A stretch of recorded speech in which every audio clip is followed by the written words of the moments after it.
Pues estamos contentísimos, estamos pletóricos de fuerzas como siempre, porque vamos a comenzar un nuevo programa con todos vosotros. Ya sabéis, vuestro programa Se Buscan Locos por la Cordura. ¿A quién hemos invitado hoy? Pues a nuestro amigo, a vuestro amigo Jesús Benítez, ya sabéis, excelente escritor. Vamos a hablar con él de un tema que por desgracia es muy candente, muy actual, como son las guerras y la incapacidad del hombre para buscar una solución a este asunto. Posteriormente, ya sabéis, tenemos nuestra sección España Calidad y en ella nos va a acompañar el director general de una gran empresa como es De Tarima, Pablo González, y después el odontólogo del programa, ya sabéis, el doctor Carlos Peracho. Con él hablaremos sobre la periodoncia. Todo ello en un momento aquí, ya sabéis, en vuestro espacio, en vuestro programa, Se Buscan Locos, eso sí, por la cordura.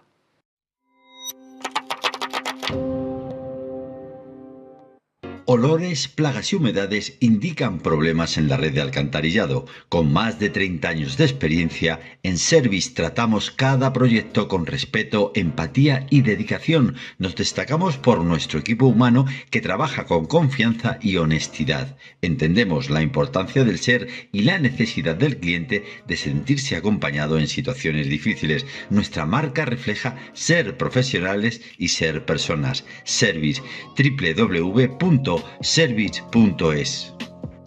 Hola, soy Carlos Peracho, soy el director médico de Arapil Dental.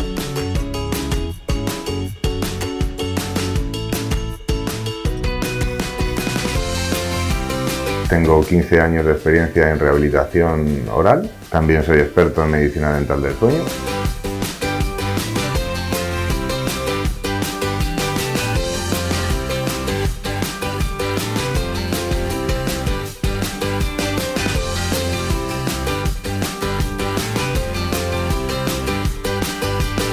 Estamos en la clínica Arapiles, que está en Fernández de los Ríos, número 29.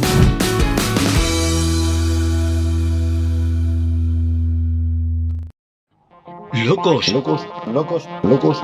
o cuerdos. ¿Qué sentido tiene? Aquí solo se buscan respuestas. Desde el año 2015 se buscan locos por la cordura. Se buscan locos por la cordura. En nuestro canal de YouTube y para todo el mundo. Suscríbete y no te lo pierdas. Un programa presentado por José Macías. Suscríbete y no te lo pierdas.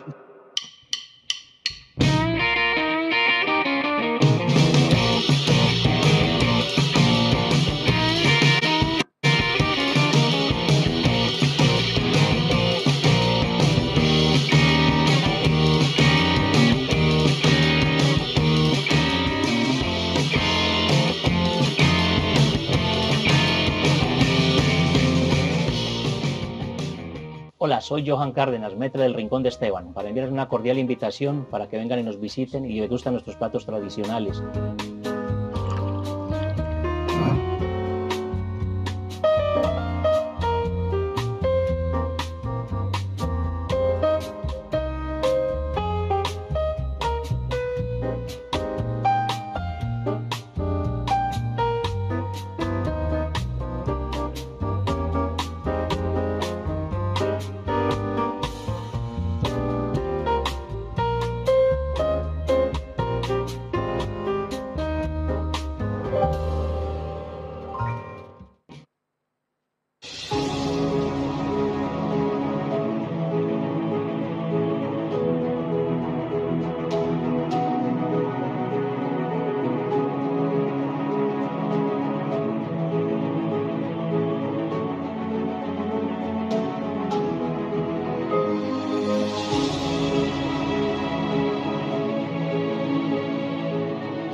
Pues lo comentábamos hace un momento, que estamos muy contentos, rima, lo comentábamos hace un momento, estábamos muy contentos de tener una vez más aquí en nosotros en el programa a nuestro amigo, el escritor excepcional, el escritor Jesús Benítez. Jesús, muy buenas, siempre es un placer tenerte con nosotros. Igualmente, para mí es muy agradable siempre. Decía yo en la entradilla que vamos a hablar, tenemos 20 minutos en los que vamos a hablar de un tema que por desgracia cada vez es más actual, ¿no? que es el tema de las guerras. Y no el tema de las guerras, que también, sino la incapacidad del ser humano para solucionarlas. Bueno, el ser humano, desde que existe el Homo sapiens, incluso con anterioridad, ya era un ser violento. La violencia, en definitiva, es un comportamiento natural dentro del medio y es un medio de supervivencia, ¿no? Pues justo es que con esa pregunta con la que íbamos a comenzar, ¿por qué el ser humano elige siempre la violencia para, pues eso, cuando surgen conflictos, como respuesta a los conflictos? Bueno, de hecho, la violencia más organizada, cuando surge realmente en el ser humano, es a partir del momento en el que se asienta, porque cuando no era un ser vivo asentado, no era tan violento. Existía violencia, pero no la que se produce desde el momento en el que deja de ser el ser humano nómada. De hecho, la propia organización de la sociedad genera la producción de guerras para defender la acumulación de los cultivos, para defender los animales, y luego realmente en estas organizaciones, desde casi el primer momento, se produce una división clara de las personas que conforman el grupo, ¿no? Entonces, hay en ese grupo unas personas que son aquellas que gobiernan el grupo, que son realmente las más violentas. Y entre esas personas están los que hemos venido llamando militares, ¿no? Hay otro grupo, que es el grupo, digamos, espiritual o religioso, que luego se transforma con el tiempo, y luego están los dominados. Muy bien. Jesús, ¿qué falla en la educación global para que no se logre formar pacificadores? En la actualidad es muy difícil formar pacificadores en una sociedad que está basada en un sistema capitalista y en un sistema competitivo, porque es implícita la actividad violenta. Y si a eso se le une el gran avance tecnológico que está teniendo la sociedad, muchísimo más. Y no es algo nuevo. Es decir, estos temas ya fueron tratados desde hace muchos siglos. Puedo citar algunas referencias. El mismo Tomás Hobbes en su Leviatán ya decía que el hombre es el lobo para el hombre. Ya lo decía. El hombre es el lobo para el hombre. Es el lobo para el hombre. Me resulta familiar otra expresión del rey Salomón, que decía que el hombre ha dominado al hombre para prejuicio suyo. Bueno, realmente es que el ser humano y la violencia son dos cosas que están implícitas. Hombre, hay algunas personas en el desarrollo de la humanidad que no lo han visto así. Por ejemplo, Rousseau partía de que el ser humano era por nacimiento un ser bueno, pero que luego era la sociedad quien le corrompía, ¿no? Le conformaba. Claro, entonces desde el contrato social que trató él en su Emilio, por ejemplo, pues lo cierto es que veía al hombre de otra manera, ¿no? Pero incluso el propio Aristóteles lo veía de otra manera, Mencio, un filósofo chino, lo veía de otra manera. El ser humano tiene tanta capacidad para generar violencia, que esa violencia, insisto, surge como un medio de supervivencia, como para generar belleza y actuaciones de naturaleza extraordinaria en el sentido contrario. Totalmente. Oye, ¿y crees tú que las guerras son una herencia cultural que aún no hemos sabido desmontar? Bueno, ya cuando surgieron las primeras civilizaciones asentadas o sedentarias, ya ellas mismas se denominaban guerreras. Y el hecho de que se produjeran batallas para apoderarse de territorios ajenos es algo que surge ya de la propia historia natural del ser humano. En la actualidad, hombre, las guerras se han ido transformando con las propias civilizaciones y las guerras tienen otra serie de motivaciones. Son motivaciones políticas, motivaciones religiosas, motivaciones económicas, motivaciones ideológicas.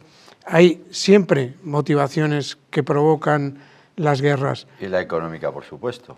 Pero es que la económica, hombre, yo me he atrevido a distinguirla como una de las causas, pero la realidad es que las guerras todas son económicas, Claro. porque todas tienen un sustrato económico. Si no hubiera pretensiones económicas, las guerras en sí mismas no se producirían. Has mencionado las religiones. ¿Por qué las religiones no han logrado erradicar la guerra? Hombre, las religiones, lo que ocurre es que... Sin incentivarlas a veces. Claro, las religiones, podríamos hablar mucho, tenemos muy poco tiempo, ¿no? Sí, tenemos poco tiempo. Pero claro, las religiones en la historia no han Tienen sido... litros y litros de derramamiento de sangre. Claro, no han debido sido, a las guerras. no ha sido Es la precisamente... realidad. Ha sido lo contrario. Todo lo ¿no? contrario, totalmente. Ha sido lo contrario. Totalmente. Ha sido un elemento divisor del ser humano. Entonces, perdona Jesús que te corte, entonces, desde ese punto de vista, con eso como base ya podemos argumentar que el ser humano a día de hoy sigue siendo incapaz de controlar ni a través de la religión ni a través de nada el tema de las guerras, ¿no? Pero es que el ser humano tiene algo que es fundamental, que es el libre albedrío. Entonces, claro, el libre albedrío... y necesario. Claro, entonces el libre albedrío tiene sus aspectos positivos y tiene sus aspectos negativos. Entonces, claro, según ha avanzado la sociedad y la tecnología, al día de hoy, en el siglo en el que vivimos, las guerras tendrían que haber desaparecido y no ocurre eso. Efectivamente. Y hay mucha gente que quiere la paz. Muchísimas personas buscan la paz. ¿Por qué no se consigue? Mira, porque ahora llegamos a un eufemismo enormemente curioso que proviene de la filosofía o de las obras que publicó en su día San Agustín. Ajá. Porque San Agustín fue de los primeros que habló de las llamadas guerras justas. Guerras justas. E incluso las calificó.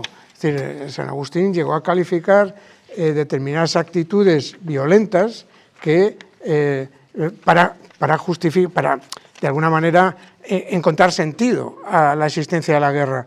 San Agustín hablaba de unas condiciones. Esas condiciones han sido transmitidas al mundo actual. En la actualidad, en Ginebra, se aplican principios que ya aplicaba Agustín de Hipona, San Agustín.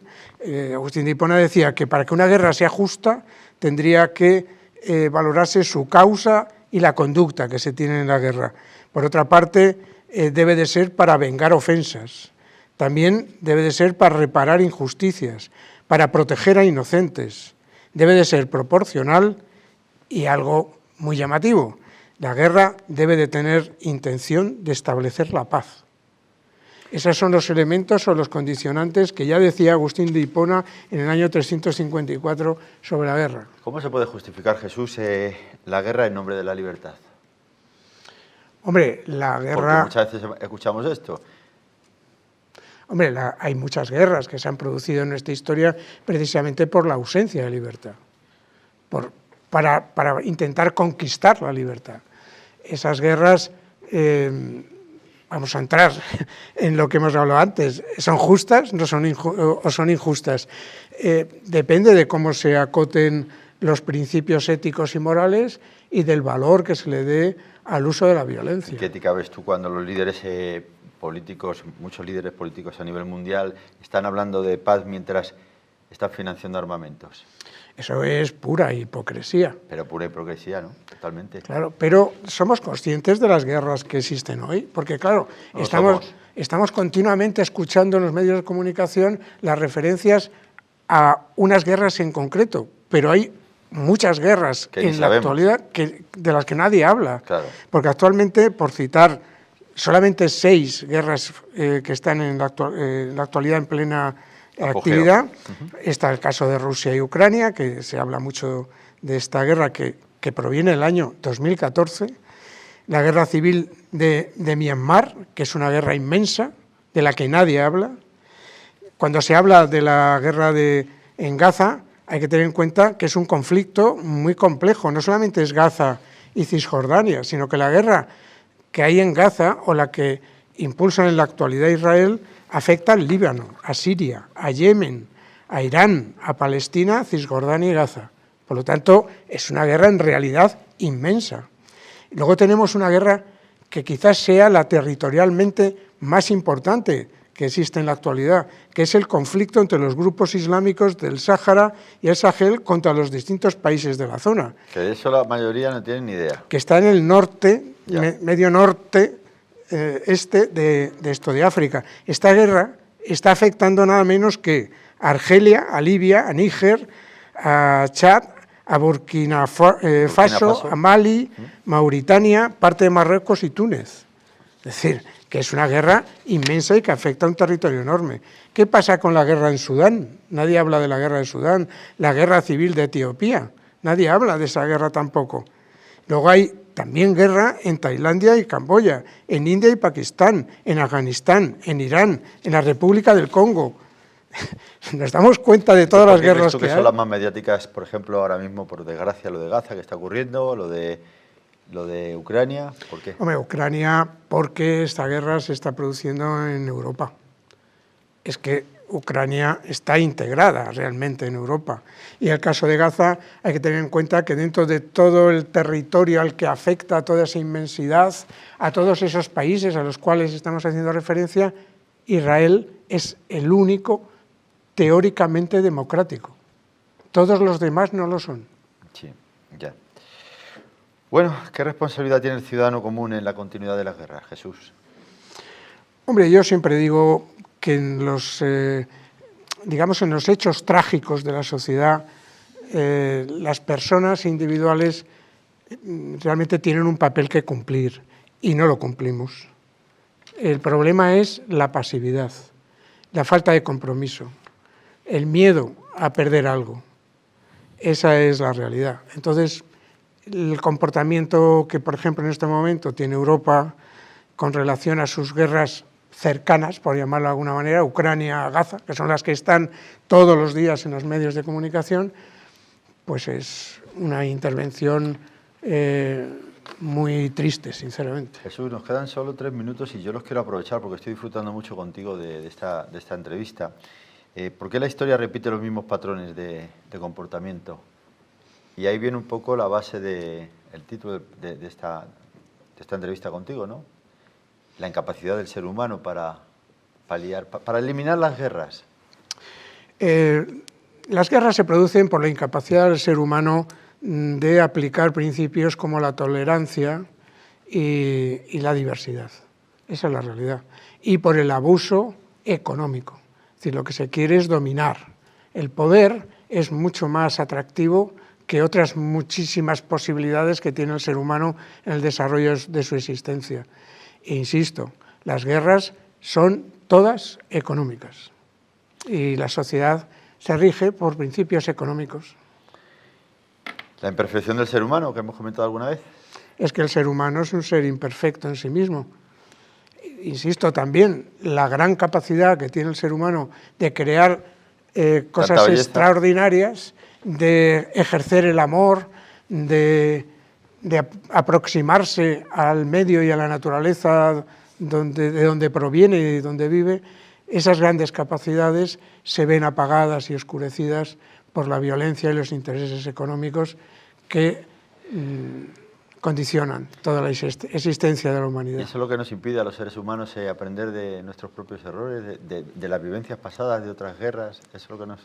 La imperfección. Mira, ya lo decía Aristóteles, lo decían los filósofos chinos hace miles de años, que digamos, las guerras y la violencia tiene un punto de origen, que es la ignorancia. Entonces, los seres ignorantes son los que provocan las guerras, porque los seres sabios no provocan las guerras. Totalmente de acuerdo. Bueno, nos queda un minuto, menos de un minuto, y te voy a hacer la pregunta, ya sé que no tienes la bolita, ni falta que te hace, pero ¿crees que algún día el ser humano eliminará las guerras? El ser humano. Hombre, es probable, ¿no? El mundo algorítmico está demostrando pues, que los algoritmos avanzan, la tecnología avanza, es probable que la concepción ética y moral que actualmente tenemos heredada de nuestra propia historia, en el futuro, y hablamos de un futuro extenso, cambien y que por tanto las circunstancias sean otras. Jesús, tú y tu fe, por supuesto muy respetada por mi persona, en el ser humano y en los algoritmos, lo cual yo respeto, y ya sabes la mía, que también la voy a decir. La mía ya sabéis que es no en un gobierno de seres humanos, sino en un gobierno que hemos pedido muchísimos de los habitantes en la Tierra, que es el famoso ese venga tu reino o venga ese gobierno, y que ese gobierno haga que la voluntad de Dios se cumpla aquí en la Tierra, como ya está ocurriendo en el cielo. Y la voluntad de Dios para la Tierra, por supuesto, eso está clarísimo, a los que creemos en Dios, no es para nada lo que estamos viviendo, estas masacres constantes, estas guerras injustificadas, sino todo lo contrario. Jesús, muchísimas gracias, mi amigo. A ti. Siempre ha sido un placer tenerte conmigo en el programa. Tema triste. Sí. Y bueno, esperemos que sigamos por muchos programas adelante. Gracias, Jesús. A vosotros. Vamos a un corte publicitario, porque como siempre decimos, sin la publicidad olvidar, pues no solo de pan vive el hombre, aunque sin él tampoco mucho puede durar. Corte publicitario y seguimos aquí en vuestro programa, en vuestro programa Se Buscan Locos por la Cordura, pero la sección España Calidad con Pablo González, el director general de Tarima.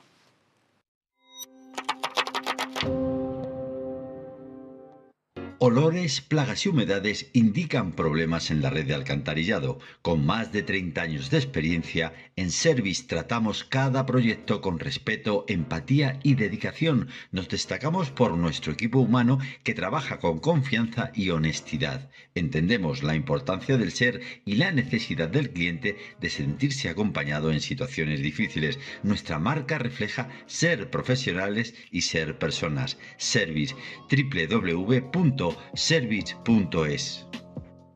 Hola, soy Carlos Peraso, soy el director médico de Arapil Rental.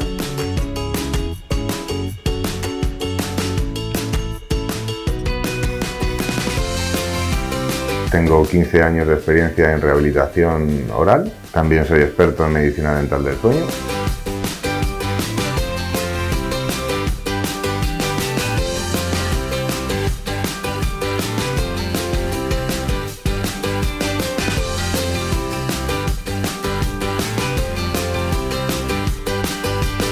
Estamos en la clínica Arapiles, que está en Fernández de los Ríos, número 29.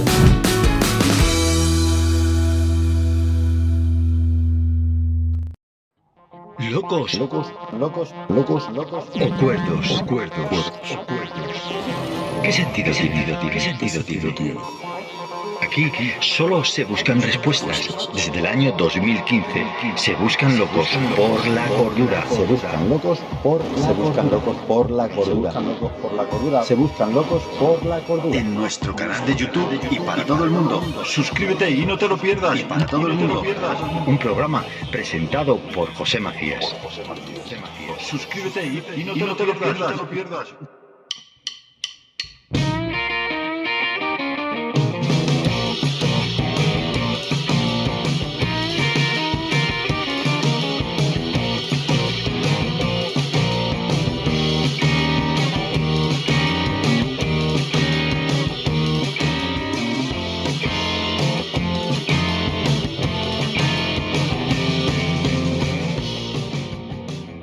Hola, soy Johan Cárdenas, maître del Rincón de Esteban, para enviarles una cordial invitación para que vengan y nos visiten y degustan nuestros platos tradicionales.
Continuamos, como hemos dicho, en España Calidad y con Pablo González, director general de una gran empresa como es de Tarima. Pablo, bienvenido, gracias por estar aquí y acompañarnos en el programa. Muchas gracias a vosotros por invitarnos a vuestro programa y por ayudarnos a dar a conocer los productos y los servicios que ofrecemos en de Tarima.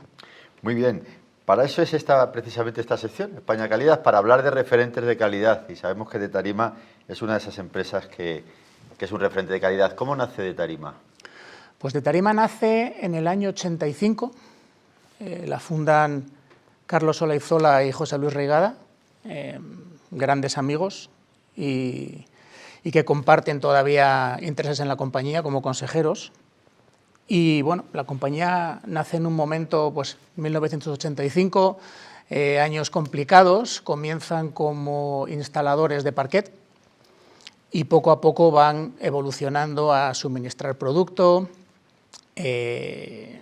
ofrecen servicios de mantenimiento, grandes promociones de vivienda, van evolucionando como va evolucionando el país, ¿no? Cada vez se construye más, en aquellos momentos no existían productos que existen hoy en día que han canibalizado un poco el negocio del parquet de madera natural, como los vinilos o los laminados,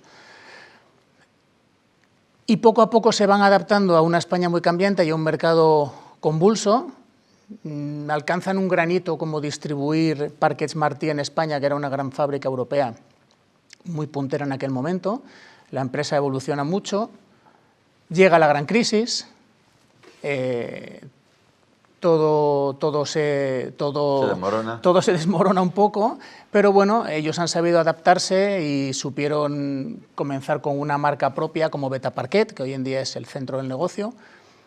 Supieron leer muy bien el mercado, desechando la parte, digamos, más económica en la que era un poco absurdo ya luchar, ¿no? Porque la calidad de productos importados de Asia, fabricarlos en Europa no tenía ningún sentido.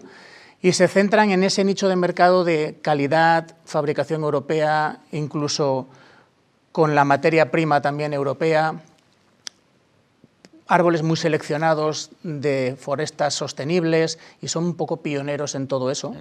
Además también de avanzar con la tecnología y abandonar la tarima maciza que se ponía en casa de nuestros abuelos y comenzar con los suelos de ingeniería basados en todos 100% en madera, pero con tableros y capas nobles más finas, basados un poco en la sostenibilidad y en la calidad.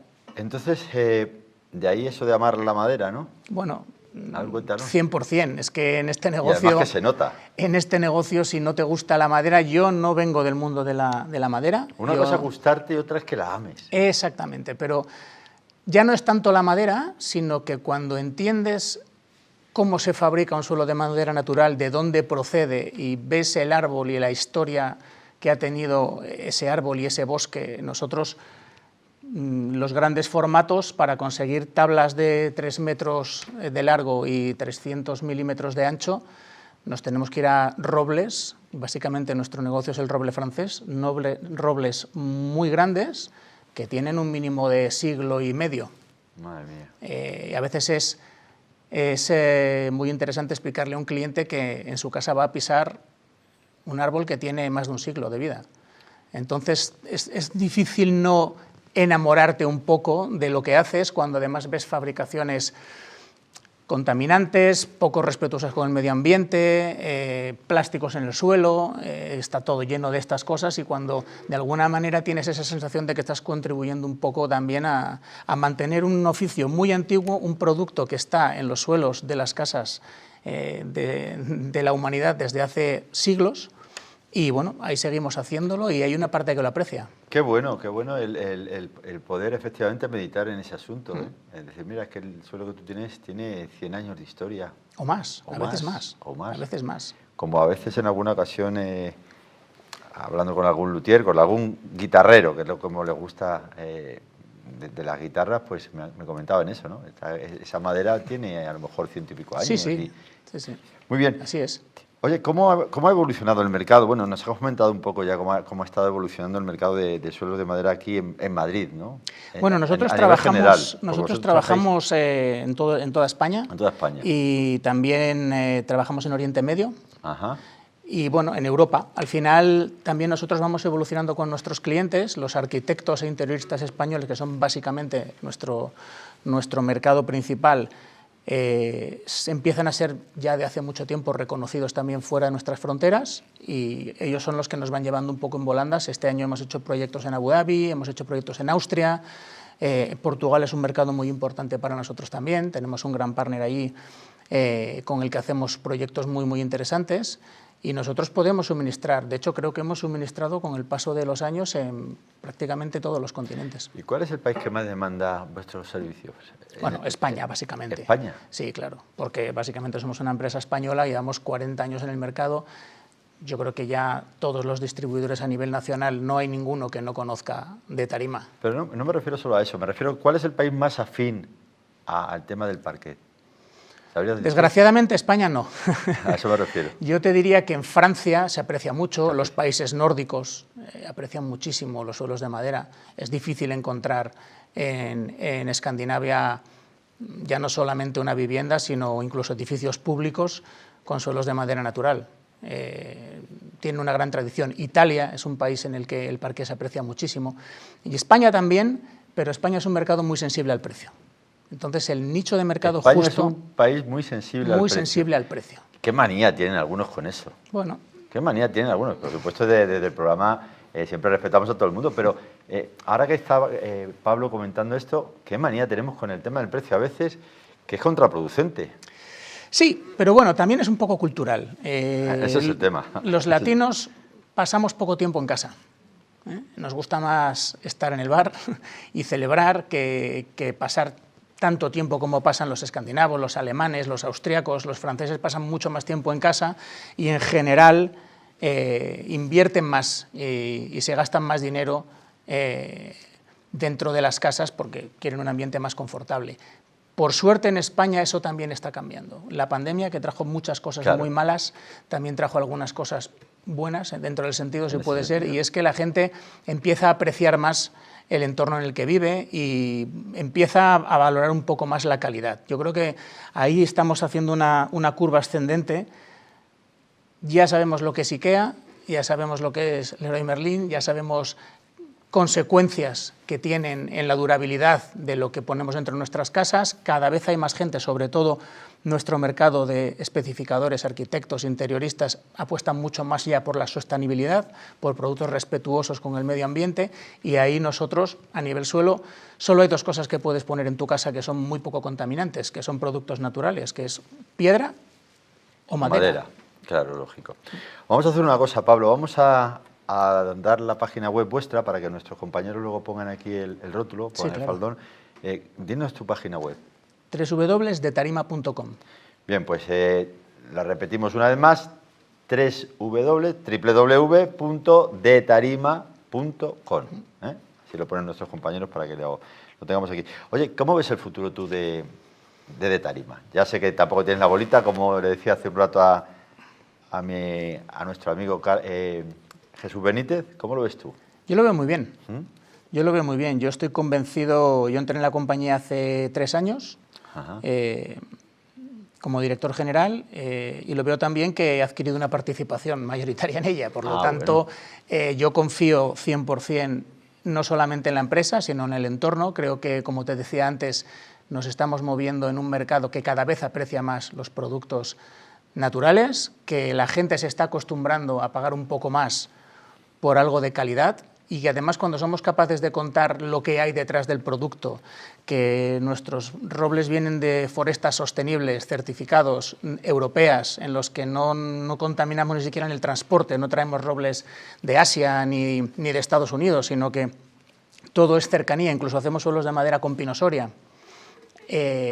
Todo eso, poco a poco, gracias también a las redes sociales, al marketing, a la promoción que podemos hacer de la compañía, se va conociendo un poco la historia y el porqué de los productos, y cada vez eso nos va dando más visibilidad, y yo estoy convencido de que el mercado en general, no solamente de tarima, le esperan unos años muy interesantes. Oye, Pablo, ¿qué tendencias actuales están marcando el diseño de tarima? Pues bueno, al final el diseño no lo marcamos nosotros, por desgracia, sino que damos un poco al mercado lo que nos pide. Estar en contacto todos los días con arquitectos interioristas te da una información privilegiada de hacia dónde van las tendencias en diseño. Ahora mismo estamos en un momento en el que la gente busca productos muy naturales. De hecho, nuestro producto más vendido es el roble francés, en el que prácticamente no le hacemos nada más que barnizarlo con un barniz mate invisible que prácticamente no se nota. Veníamos de una época en la que la gente buscaba mucho los suelos sin nudos. Ahora empiezan a apreciar más los nudos, que son parte de la esencia de la madera, y además distingue muy bien el producto de todas las imitaciones a madera, como vinilos y laminados, claro, en los que no encuentras ningún nudo. Y yo creo que la tendencia últimamente va bien por ahí, que se está empezando a vender suelo ya con más carácter, más suelo como el que se vende en Europa, donde aprecian el nudo, donde aprecian la personalidad de la madera. Muy bien, pues muchísimas gracias, Pablo, por haber acompañado, por estar aquí con nosotros en el programa, en la sección España Calidad. Ya sabéis, volvemos a poner una vez más el faldón, www.detarima.com. Y Pablo, adelante con esa gran empresa y nada, un placer haberte tenido aquí con nosotros. Muchísimas gracias, el placer es mío. Bueno, pues en un momento tenemos con nosotros al doctor Carlos Peracho, ya sabéis, el odontólogo del programa, y con él vamos a hablar sobre la periodoncia, aquí en Se Buscan Locos por la Cordura.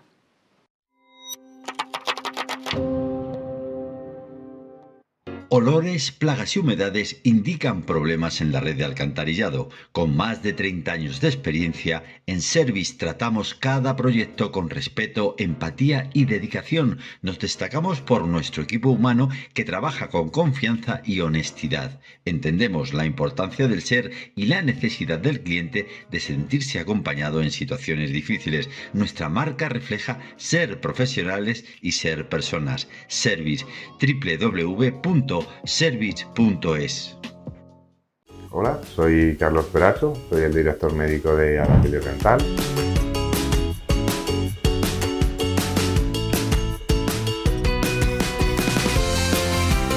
Tengo 15 años de experiencia en rehabilitación oral, también soy experto en medicina dental del sueño.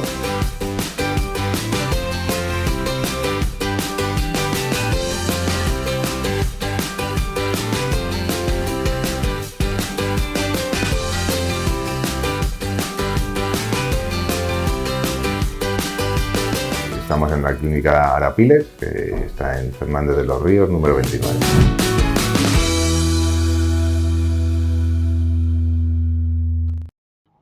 Locos, locos, locos, locos, locos, o cuerdos, cuerdos. ¿Qué sentido tiene? ¿Qué sentido tiene? Aquí solo se buscan respuestas. Desde el año 2015 se buscan locos por la cordura. Se buscan locos por la cordura. Se buscan locos por la cordura. En nuestro canal de YouTube y para todo el mundo. Suscríbete y no te lo pierdas. Y para todo el mundo. Un programa presentado por José Macías. Suscríbete y no te lo pierdas.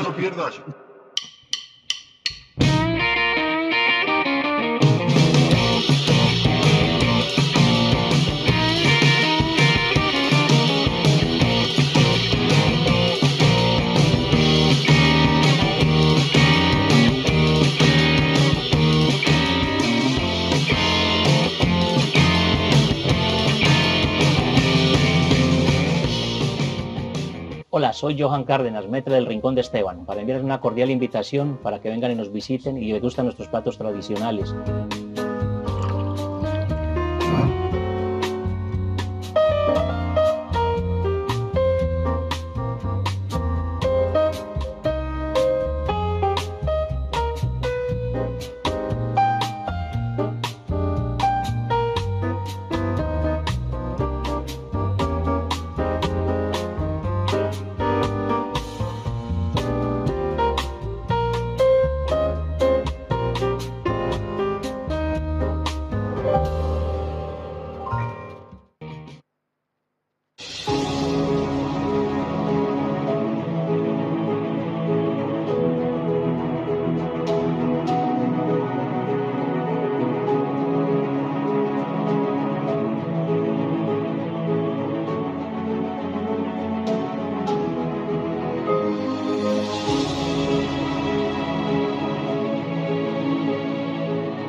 Continuamos, como hemos dicho, con el doctor Carlos Peracho, muy conocido por todos vosotros como el odontólogo del programa.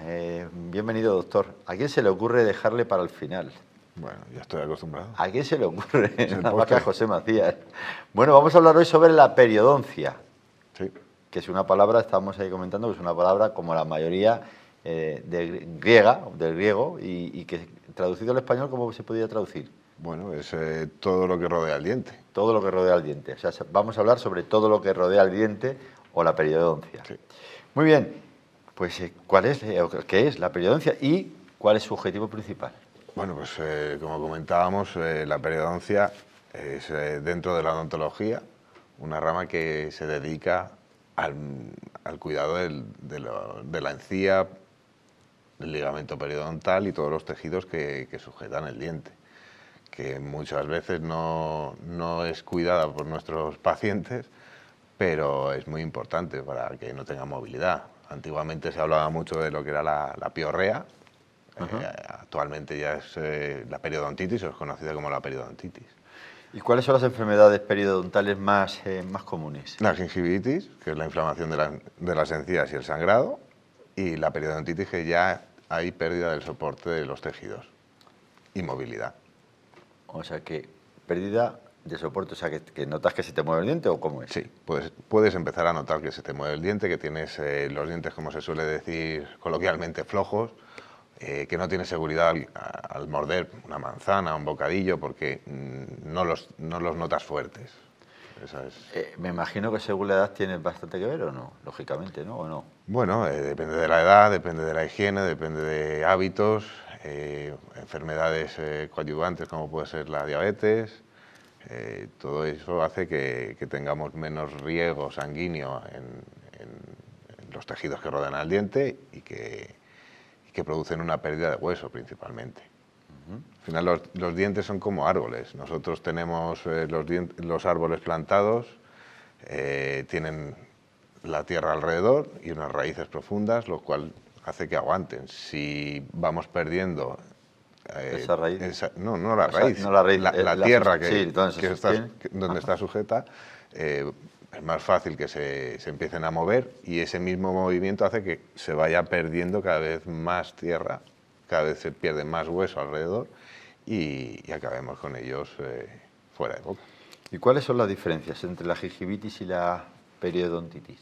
Bueno, la gingivitis es el estadio primero, en el cual tenemos una inflamación de las encías, tenemos sangrado. Y posteriormente. Y cuando eso no es tratado, desemboca en periodontitis.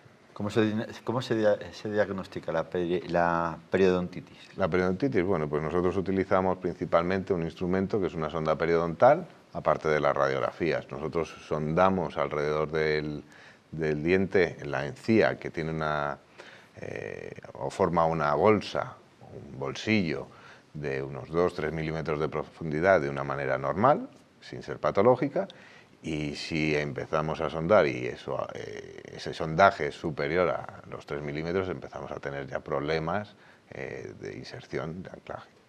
Ya, me imagino que lógicamente la placa bacteriana juega un papel vital en este tema de la salud periodontal, ¿verdad? Lo he comentado anteriormente. Por eso hay que trabajar lo que viene siendo la prevención. La prevención es fundamental. Si nosotros tenemos sangrado, ahí hay algo que no funciona, y solo con un dentífrico, como se puede ver en televisión, que ayuda a disminuir el sangrado, sí, pero hay que quitar una causa que está ahí y puede ser más profunda de lo que un dentífrico puede actuar. ¿Estamos concienciados en España de este asunto o todavía nos queda mucho? Todavía nos queda, pero cada vez más. Cada vez estamos más concienciados. Estamos más concienciados, sí. Ya. Bueno, ¿qué herramientas diagnósticas son esenciales en periodoncia? Como te he comentado, la sonda periodontal y radiografías. Radiografías para ver los niveles de hueso. Y ya está. Se pueden hacer otro tipo de estudios más completos, viendo qué tipo de bacterias, haciendo cultivos, pero realmente el primer diagnóstico en clínica es ese. con sonda periodontal y radiografía.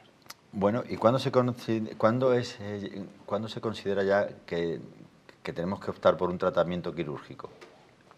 Cuando cualquier tratamiento conservador de los que hemos venido haciendo, que normalmente son raspados y alisados radiculares, nosotros anestesiamos y lo que hacemos es una limpieza más en profundidad, limpiando bien las raíces y quitando todo el tejido inerte de la superficie de la raíz para poder generar que la encía se vuelva a pegar a lo que viene siendo el diente y disminuyendo esa bolsa, aparte de la inflamación que estamos quitando, no es suficiente. Entonces sí que utilizamos ya más artillería, métodos quirúrgicos. ¿Y cómo se realiza el raspado y el alisado radicular? Bueno, pues todo el mundo. Mucha gente ya se ha hecho higienes. Básicamente es una higiene en profundidad con anestesia. Normalmente anestesiamos para que sea más cómoda para el paciente y vamos limpiando las raíces de los dientes, quitando el sarro y, como te he comentado, las células muertas. Yo, para que los pacientes lo entiendan, tú y yo hemos conocido los sacapuntas que eran afiladores, sí. Pues al final es eso. Es eso.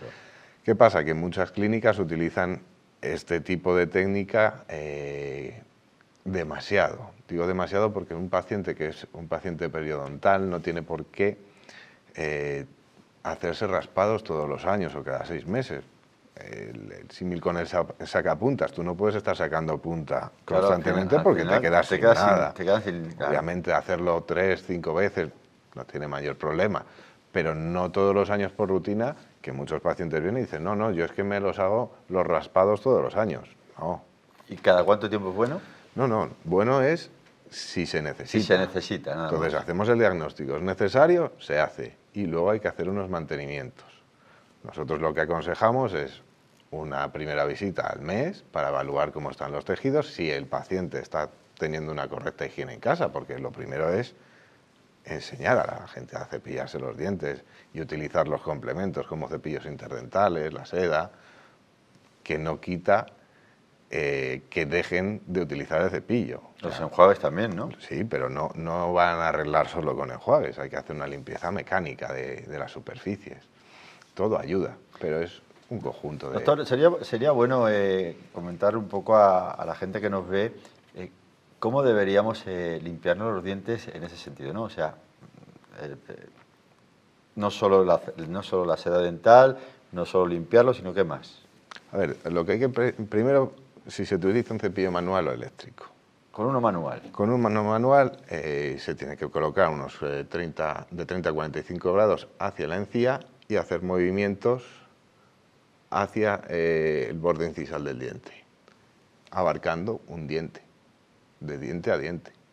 No podemos coger un cepillo grande para pensar que, bueno, yo lo hago, acabo en un momento porque me diente por diente. Diente por diente. Muy bien. Con lo cual, al final es como si tuvieses decelerando o acelerando, según la zona, una moto.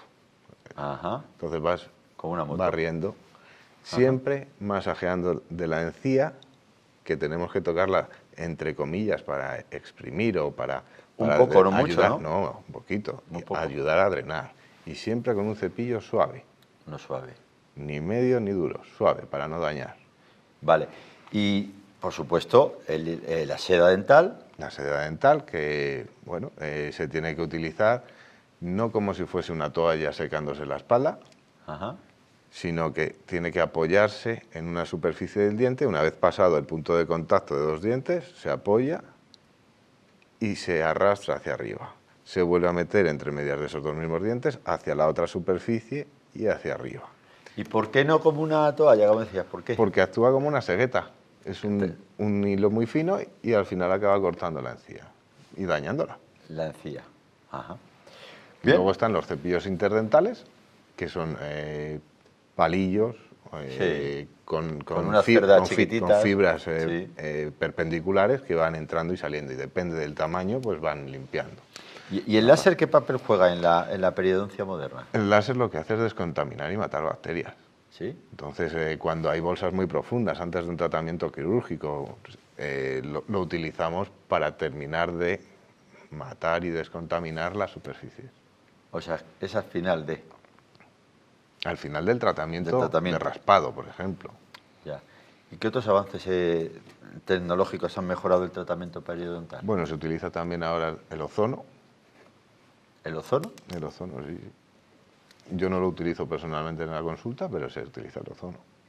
De tal manera que también se va pasando en la bolsa periodontal y va matando las bacterias. Ya. Me imagino que habrá visto, doctor, muchísimos casos pues precisamente por no tener en cuenta todo esto que está comentando, ¿no? Y sí. Cuéntanos algún caso así fuerte, grave. Hay gente que llega a perder todos sus dientes por esto. Todos los dientes. Y gente que... ¿Y cómo se puede llegar a perder todos los dientes? Si uno se da cuenta antes, ¿no? ¿Cómo es eso? Bueno, hay gente que primero tiene miedo al dentista, lo cual es respetable. Al dentista no se le tiene que tener miedo, se le tiene que tener respeto. Pero también se le tiene que tener respeto a cualquier otro sanitario. O sea, no por me van a decir algo que malo, voy a dejar de ir, porque se arregla más fácilmente algo al principio que no al final. Entonces conviene hacer prevención. Muchas veces te encuentras dientes que están ferurizados, que están unidos ya solo por bloques de sarro, que en el momento que están unidos por bloques de sarro. Que cuando quitas el sarro, dices que antes no se me movía, doctor.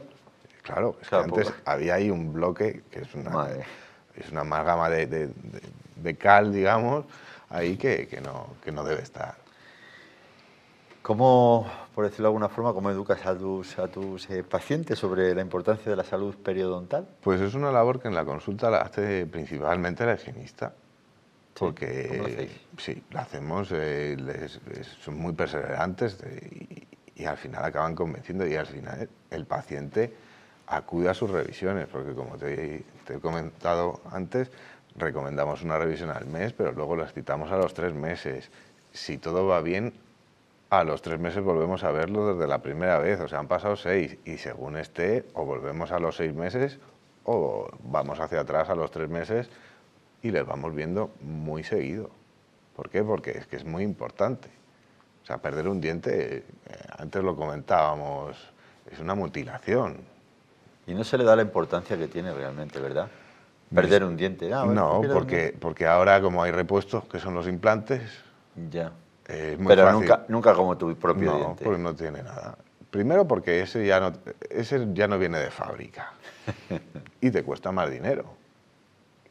Te puede costar más dinero el mantener tus dientes, pero son tuyos. Y como lo tuyo nunca hay nada. Como lo tuyo nunca hay nada, claro. Vamos a dar la página web de la clínica, una vez más. www.clinicadentalaarapiles.com www.clinicaarapilesdental.com. Muy bien.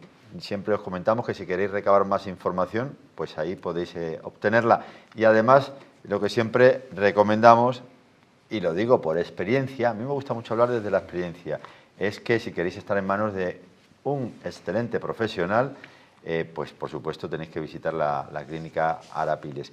Bueno, me imagino, nos queda muy poco tiempo, pero me imagino que la nutrición tiene influencia en este tema, el tabaquismo también. Sí, ¿no? Sí, la nutrición, el tabaquismo. Ahora mismo hay muchos compañeros, y yo me incluyo, estamos mandando probióticos porque funcionan bien.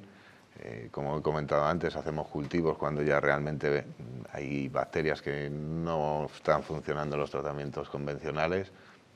Se manda antibiótico también si es necesario, pero cada vez menos y muy localizado, sabiendo qué bacterias son y qué antibiótico tenemos que pautar. Muy bien, doctor. Pues nada, nos queda un minuto y lo vamos a emplear en ¿qué le dirías a esa gente que nos está viendo para que dejen de tener miedo a los dentistas? Yo, la verdad que lo digo no porque esté él aquí, lo digo, siempre lo comento. Yo con el doctor, porque además el doctor Carlos Peracho es esos doctores que te está atendiendo y está constantemente dolor, siempre está preguntando eso. Eso es algo que a mí siempre me ha atraído, ¿no? Y la verdad es que nunca me ha dolido nada. Yo creo que un poco del miedo es eso, el dolor al dentista. Claro, ¿no? por eso hay mucha gente que dice, prefiero que no decir nada y me voy con una mala experiencia antes de, entre comillas, llevarme un pinchazo. Entonces, un poco de anestesia no pasa nada. Tenemos anestesias que no hay que pinchar, son tópicas que ayudan. Muy bien, doctor. Muchísimas gracias, nos tenemos que marchar y nada, gracias a todos vosotros como siempre por estar ahí y formar parte de este vuestro programa. Se buscan locos por la cordura. Chao.